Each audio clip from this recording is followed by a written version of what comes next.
जब तक बिखरोगे नहीं तब तक निखरोगे नहीं। जब तक बिखरोगे नहीं तब तक निखरोगे नहीं। जब तक जिंदगी उलझेगी नहीं तब तक जिंदगी सुलझेगी नहीं। इसलिए मैं कहता हूँ, खुद से वादा, मेहनत ज़्यादा और मजबूत इरादा, यही इंसान को सफल बनाता है।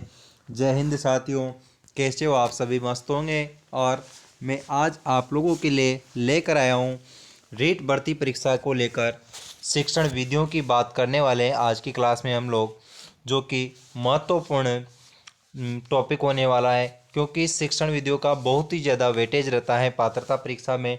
लेवल 1 वालों के 70-75 क्वेश्चंस और लेवल 2 में 40-45 क्वेश्चन शिक्षण विधियों के आते हैं।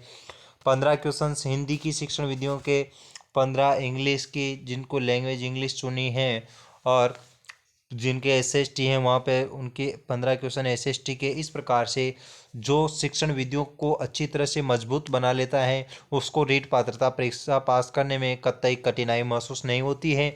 इसलिए मैं आप लोगों से आग्रह करता हूँ कि आप लोग भी शिक्षण विधियों वाले पार्ट को मजबूत बना लीजिए।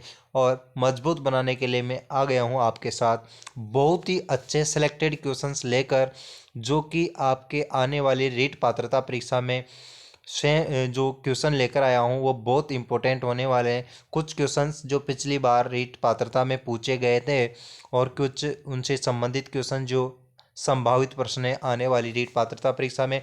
आप चैनल पर नए हो तो पहले चैनल को सब्सक्राइब कर दो और अपने दोस्तों के साथ वीडियो को शेयर ज़रूर करें। वीडियो अच्छी लगे तो वीडियो को लाइक ज़रूर करना। बिना किसी देरी के शुरू करते हैं आज की क्लास। देखिए साथियों, आज की क्लास का पहला क्वेश्चन, मातृभाषा शिक्षण की प्रमुख विधि। मातृभाषा शिक्षण की प्रमुख विधि कौन सी है? जो अपनी मदर टंग होती हैं उसको सीखने के लिए सबसे बेस्ट मेथड कौन सा अपनाया जाता है, ये पूछा जा रहा है साथियों। ऑप्शन ए है आपके पास अनुकरण विधि, बी ऑप्शन है आगमन विधि, सी ऑप्शन है निगमन विधि, डी ऑप्शन है उपयुक्त सभी। अनुकरण, अनुकरण का अर्थ होता है नकल करना। अनुकरण का अर्थ होता है दोस्तों नकल करके सीखना। जैसे अगर मैं कुछ बोल रहा हूँ तो सेम उसको वैसे का वैसा ही बोल देना अनुकरण कहलाता है दोस्तों। और अनुकरण जो किया जाता है ये प्राथमिक स्तर के बालक अनुकरण करके सीखना प्रारंभ करते हैं। और जो मातृभाषा शिक्षण की सबसे बेस्ट विधि होती है वह इन्हीं को माना जाता है दोस्तों, अनुकरण विधि। अनुकरण विधि के द्वारा ही जो मातृभाषा शिक्षण सीखा जाता है। अगला क्वेश्चन, गद्य शिक्षण की विधि है। गद्य सीखने के लिए जो सबसे बेस्ट मेथड कौन सा अपनाया जाता है गद्य पाठ को सीखने के लिए? ऑप्शन ए उद्बोधन विधि, बी ऑप्शन प्रवचन विधि, सी ऑप्शन है स्पष्टीकरण विधि, डी ऑप्शन है उपयुक्त सभी। जब आपको जो गद्य शिक्षण पढ़ाया जाता है तो उसको पहले अध्यापक के द्वारा उद्बोधन किया जाता है, सस्वर वाचन किया जाता है, फिर उसको उद्बोधन अर्थात उसको जैसे का जैसा पढ़ लेना, प्रवचन मतलब उस गद्य को संबंधित किसी बात को रिलेट करके आपको कोरिलेट करके समझाने की जो विधि है उससे प्रवचन विधि। स्पष्टीकरण विधि के अंतर्गत व्याकरणिक नियमों का ध्यान रखकर गद्य में से जो व्याकरणिक प्रश्न बनते हैं उनको समझाना स्पष्टीकरण करना कहलाता है।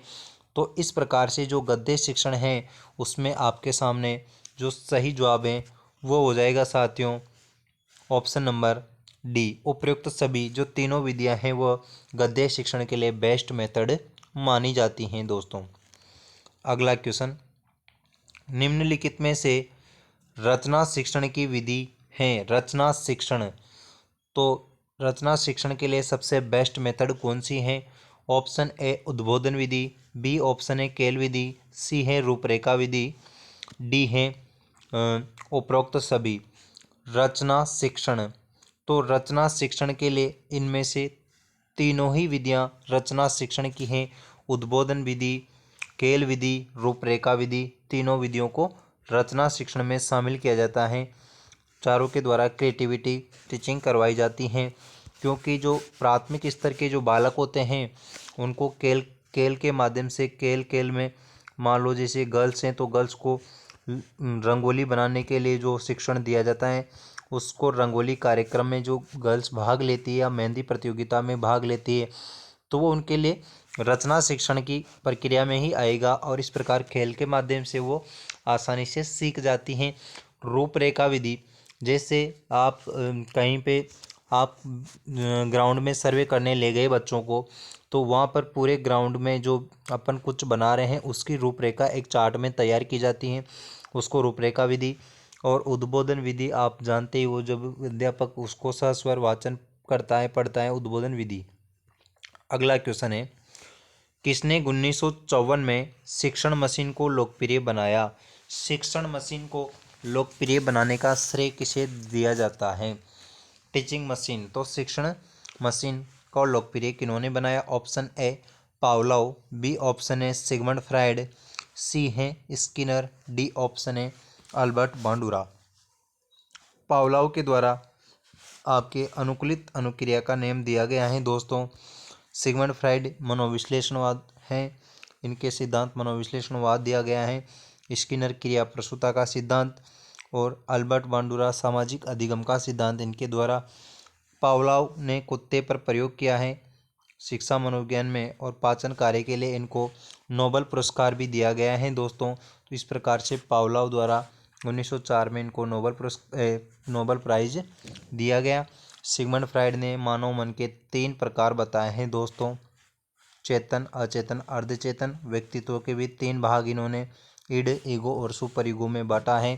तो जो शिक्षण मशीन को लोकप्रिय बनाने का श्रेय है वो स्किनर महोदय को जाता है। बीएफ स्किनर इनका नाम है, इसका पूरा नाम भी एक बार एग्जाम में पूछा जा चुका है। ब्रूहस फ्रोड्स स्किनर इनको कहा जाता है। क्रिया प्रसूता अधिगम सिद्धांत इनके द्वारा दिया गया है। चूहे पर, कबूतर पर इनके द्वारा सिद्धांत किया गया। अगला क्वेश्चन,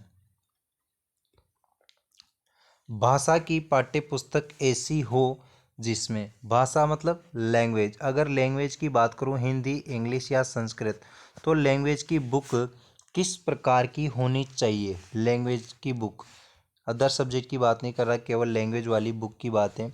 तो उसमें कविताएं हो, कहानी हो, अभ्यास हो, जीवन और भाषा के विविध रंग हो। तो उसमें जीवन और भाषा के विविध रंगों के बारे में बात की जा रही हो, उससे भाषा सीखने में आसानी रहती है, क्योंकि लाइफ के बारे में और भाषा के जो अलग अलग प्रकार के बारे में आपको सीखने को मिलेगा, तो बच्चे रुचि लेकर आसानी से जल्दी भाषा को सीख पाते हैं दोस्तों। इस प्रकार से डी ऑप्शन आपका सही जवाब हो जाएगा। अगला क्वेश्चन, शिक्षक को प्रभावशाली बनाने वाली सामग्री है शिक्षण, यहाँ पर शिक्षण आएगा दोस्तों। तो शिक्षण को प्रभावी बनाने के लिए आवश्यक सामग्री कौन कौन सी हैं? ऑप्शन ए मानचित्र, बी ऑप्शन ब्लैक बोर्ड, सी है पाठ्य पुस्तक, डी उपरोक्त सभी। यहाँ पर डी ऑप्शन आपका सही जवाब हो जाएगा कि मानचित्र, ब्लैक बोर्ड और पाठ्य पुस्तक का उपयोग, ये सभी सामग्री शिक्षण को प्रभावी बनाने में सहायक होंगे। तो सही जवाब है डी ऑप्शन। अगला क्वेश्चन, भाषा शिक्षण में पाठ्य पुस्तक हैं, पाठ्य पुस्तक क्या होती हैं? ऑप्शन ए साध्य, बी ऑप्शन साधन, सी है 1 व 2 दोनों, डी ऑप्शन है इनमें से कोई नहीं। साध्य होता है जिसे प्राप्त किया जाता है, साधन होता है प्राप्त करने का माध्यम। तो यहाँ पर आपका सही जवाब हो जाएगा, भाषा शिक्षण में पाठ्य पुस्तक का स्थान साध्य भी हो सकता है और साधन भी हो सकता है। दोनों सही जवाब ए और बी आपका हो जाएगा। सी ऑप्शन यहाँ पर राइट आंसर है। अगला क्वेश्चन है, भाषा की पाठ्य पुस्तकों में ऐसे पाठ चुने, भाषा की पाठ्य पुस्तक में ऐसे पाठ चुने जो, ऑप्शन ए हैं बच्चों के संवेदना लोक के साथी बने, बी ऑप्शन अनिवार्यता मूल्य से, सी ऑप्शन संक्षिप्त, डी ऑप्शन है प्रसिद्ध लेखकों के हो। तो जो भाषा की पाठ्य पुस्तक में ऐसे पाठ चुने जो बच्चों के संवेदना लोक के साथी बने, बच्चों के संवेदना लोक के साथी बने, ए ऑप्शन यहाँ पर आपका सही जवाब हो जाएगा। अगला क्वेश्चन, ब्रूनर, जेरोम ब्रूनर हैं, ये मनोवैज्ञानिक हैं, तो जेरोम ब्रूनर ने बौद्धिक विकास के किस चरण में मॉडल और चित्रों का उपयोग करके अधिगम प्राप्त किया है। तो उनके द्वारा अलग अलग चरण दिए गए हैं जेरोम ब्रूनर के द्वारा। तो मॉडल किस चरण में मॉडल और चित्रों का उपयोग करके अधिगम प्राप्त किया है उन्होंने। Option A inactive stage, B option A अंतिम चरण, सी ऑप्शन ए दूसरा चरण, डी ऑप्शन ए प्रथम चरण। यहाँ पर सही जवाब दूसरे चरण के अंतर्गत जेरोम ब्रूनर ने मॉडल और चित्रों का उपयोग करके अधिगम प्राप्त किया है। अगला क्वेश्चन है, भाषा की अच्छी पाठ्य पुस्तक की प्रमुख विशेषता है। तो भाषा की जो सबसे अच्छी पाठ्य पुस्तक है उसकी विशेषता क्या होगी। ऑप्शन ए क्लिष्ट भाषा, बी ऑप्शन दीर्घ वाक्य रचना, सी ऑप्शन ए सरल और सरस शब्दावली, डी ऑप्शन ए तत्सम। यहाँ पर सरल है, तो यहाँ पर सही जवाब हो जाएगा ऑप्शन नंबर सी कि जो सरल और सरस शब्दावली पुस्तक की होनी चाहिए, जब भी जाके बच्चा आसानी से लैंग्वेज को पकड़ सकता है, अर्थात सीखने में आसानी होगी। अगला क्वेश्चन है, पाठ्यांश के प्रस्तुतिकरण में कलात्मक कार्यान्वयन है। पाठ्यांश के प्रस्तुतिकरण में कलात्मक कार्यान्वयन क्या है। तो पाठ्यांश जब पढ़ाया जाता है, जब उसको प्रस्तुत किया जाता है, तो कलात्मक कार्यान्वयन क्या होना चाहिए। ऑप्शन ए प्रदर्शन तकनीक, बी ऑप्शन शिक्षण उपकरण, डी ऑप्शन पाठ का लिखित प्रति, डी ऑप्शन ए अधिगम तकनीक। तो प्रदर्शन तकनीक, यहाँ पर ए ऑप्शन आपका सही जवाब है। प्रदर्शन तकनीक के माध्यम से कलात्मक क्रियान्वयन किया जाता है। बढ़ते हैं अगले क्वेश्चन की ओर। क्वेश्चन हैं दोस्तों, प्राथमिक स्तर पर भाषा सीखने में भाषा संबंधी कौन सा संसाधन सर्वाधिक महत्वपूर्ण है। तो प्राइमरी लेवल पर जो भाषा सीखने में कौन सा संसाधन सर्वाधिक उपयोगी है। Option A computer, B option A बाल साहित्य, सी है समाचार पत्र, डी ऑप्शन है टेलीविज़न। दोस्तों प्राथमिक स्तर पर अर्थात कक्षा 1 से 8 तक की बात की जा रही है, तो इनमें जो बच्चा होगा वो 5 से 13-14 साल तक का जो होता है, उसको सीखने के लिए किस संसाधन का, कंप्यूटर का ज्ञान उसको नहीं होगा, बाल साहित्य अर्थात उसको साहित्य की भाषा समझ में नहीं आएगी, समाचार पत्र अभी में रुचि नहीं दिखाएगा, जबकि वो उस रुचि दिखाएगा दोस्तों टेलीविज़न में। डी ऑप्शन ये एक दृश्य श्रव्य सामग्री है, इसको आसानी से समझने में उसको सहायता रहेगी, हेल्प मिलेगी, तो टेलीविज़न के माध्यम से डी ऑप्शन यहाँ पर सही जवाब। टेलीविज़न के माध्यम से भाषा सीखने में आसानी रहेगी दोस्तों। अगला क्वेश्चन है, सहायक सामग्री का जनक माना जाता है। सहायक सामग्री का जनक किन्हें माना जाता है। Option A Johnson, B option Montessori, C option पियाजे, डी ऑप्शन ए फ्रोबेल। सहायक सामग्री अर्थात जो टीचिंग लर्निंग मटेरियल में जो सहायक सामग्री जैसे ब्लैक बोर्ड हो गया, पाठ्य पुस्तक हो गई, चार्ट बैनर जो भी हैं, इन सबको सहायक सामग्री कहा जाता है। तो सहायक सामग्री की बात किन्होंने की गई, तो यहाँ पर आपका जो सही जवाब हो जाएगा ऑप्शन नंबर डी फ्रोबेल। एक बहुत बड़े मनोवैज्ञानिक हुए हैं, इन्होंने माता को बालक की आदर्श अध्यापिका कहा है, आदर्श अध्यापिका कहा गया है दोस्तों, जबकि परिवार बालक का पहला विद्यालय होता है। ये बात भी फ्रोबेल महोदय के द्वारा कही गई है। डी ऑप्शन सहायक सामग्री का जनक भी फ्रोबेल महोदय को कहा जाता है। डी ऑप्शन यहाँ पर आपका सही जवाब है। अगला क्वेश्चन है, निम्नलिखित में से दृश्य साधन का उपयुक्त उदाहरण है। दृश्य साधन का सबसे उपयुक्त उदाहरण कौन सा है। दृश्य साधन, दृश्य और श्रव्य दृश्य साधन का सबसे उपयुक्त उदाहरण बताना है। दोस्तों ये क्वेश्चन 24 जुलाई 2022 को होने वाली रीट एग्जाम में पूछा हुआ है। रीट लेवल 2 में पूछा गया था दोस्तों। सेम क्वेश्चन है, हूबहू ऑप्शन भी यही थे कि जो निम्नलिखित में से दृश्य साधन का उपयुक्त उदाहरण कौन सा है? तो आप लोगों को ऐसे क्वेश्चन का ध्यान रखना है। ऑप्शन है चलचित्र, बी ऑप्शन चित्र विस्तारक, डी ऑप्शन है radio, C option radio, D option दूरदर्शन। जो चित्र विस्तारक होते हैं उनको दृश्य साधन का सबसे बेस्ट उदाहरण माना गया है। बी ऑप्शन है आपका राइट आंसर हो जाएगा साथियों, बी ऑप्शन सही जवाब है। बढ़ते हैं अगले क्वेश्चन पर। अगला क्वेश्चन है प्राथमिक स्तर पर बच्चों के लिए बाल साहित्य के चयन का मुख्य आधार क्या होना चाहिए? प्राथमिक स्तर पर तो बाल साहित्य के चयन का मुख्य आधार क्या होना चाहिए? ऑप्शन ए रोचक विषय वस्तु, बी ऑप्शन रंगीन चित्र, सी है सरल जानकारी, डी ऑप्शन छोटी रचनाएं।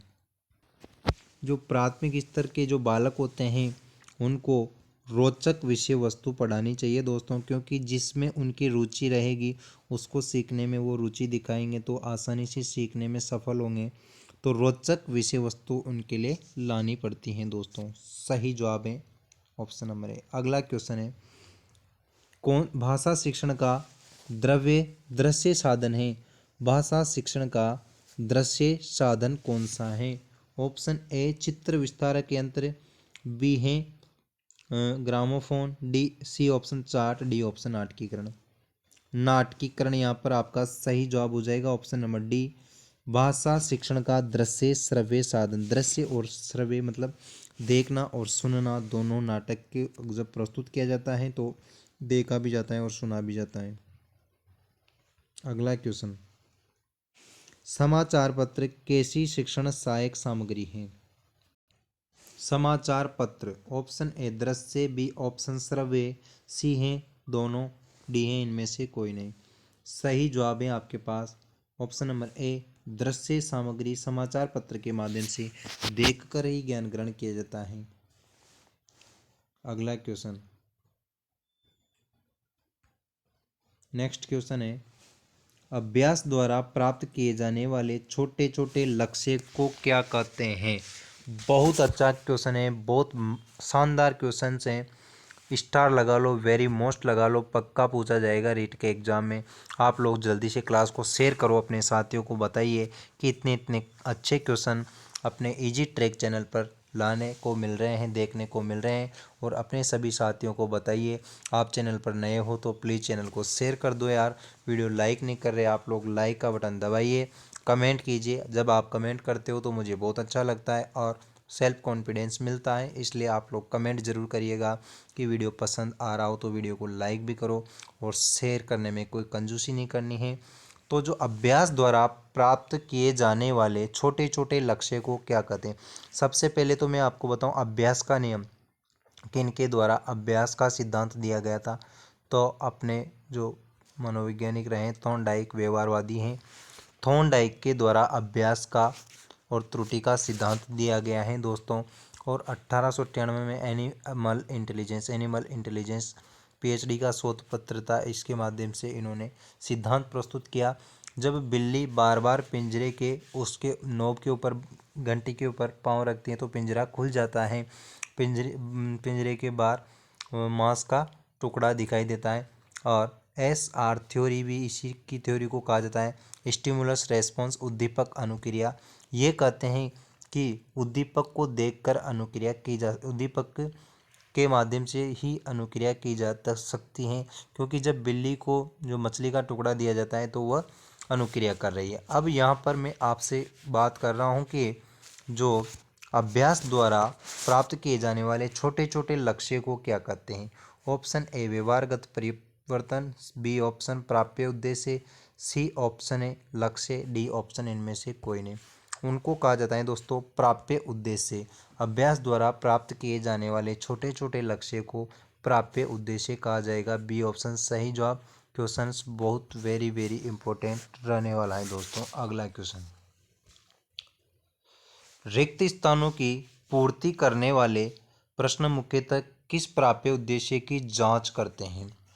तो जो रिक्त स्थानों की जो पूर्ति करते हैं वो किन प्राप्य उद्देश्यों की जांच करते हैं?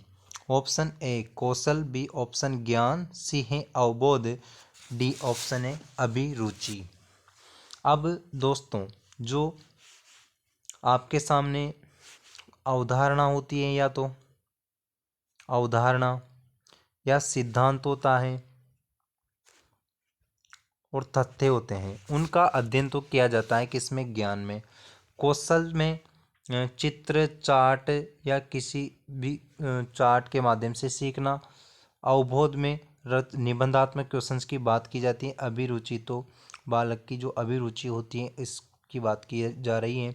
अब जो रिक्त स्थान पूछ रहा है तो वह अवधारणा, तथ्य, फिक्स फैक्ट की बात कर रहा है। रिक्त स्थान में आपसे फैक्ट ही पूछेगा तो ये आएगा ज्ञान के अंतर्गत, कि जो रिक्त स्थान वाले जो क्वेश्चंस होते हैं उनको ज्ञान की श्रेणी में रखा जाता है। यहाँ पर बी ऑप्शन आपके पास सही जवाब है साथियों।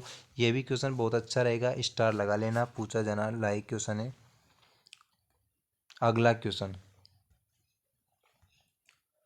अगला क्वेश्चन है, शिक्षार्थियों के लिए भाषा शिक्षण अधिगम के लिए कौन सा कक्षाई संसाधन नहीं है। विद्यार्थियों के लिए भाषा शिक्षण अधिगम के लिए कौन सा कक्षाई संसाधन नहीं है। ऑप्शन ए कक्षा पुस्तकालय, बी ऑप्शन पठन कोना, सी ऑप्शन कक्षाई प्रक्रिया और डी ऑप्शन है शब्द दीवार। तो इनका सही जवाब ऑप्शन नंबर सी, जो क्लासरूम में जो प्रक्रियाएं की जाएगी वो इसमें संसाधन में नहीं गिनी जाएगी। अगला क्वेश्चन, भाषा शिक्षण में पाठ्य पुस्तकों के अतिरिक्त कौन सा सबसे कम प्रभावशाली है। पाठ्य पुस्तक के अतिरिक्त सबसे कम प्रभावशाली रहने वाला कौन सा है। ऑप्शन ए प्रश्नों के उत्तर लिखना, बी ऑप्शन परिचर्चा करना, सी ऑप्शन संवाद अदायगी, डी ऑप्शन घटना वर्णन करना। दोस्तों, जो प्रश्नों के उत्तर लिखना, परिचर्चा करना, संवाद अदायगी, घटना वर्णन करना, सही जवाब है घटना वर्णन करना। डी ऑप्शन यहाँ पर आपका राइट आंसर हो जाएगा, डी ऑप्शन। दोस्तों, क्लास अच्छी लगी हो तो क्लास को लाइक करिएगा और कमेंट बॉक्स में लिखकर बताना कि आपको क्लास कैसी लगी, और वीडियो पसंद आ रही हो तो वीडियो को लाइक करो। चैनल पर नए हो तो चैनल को जल्दी से कीजिए सब्सक्राइब और वीडियो को अपने साथियों के साथ शेयर कीजिए। धन्यवाद।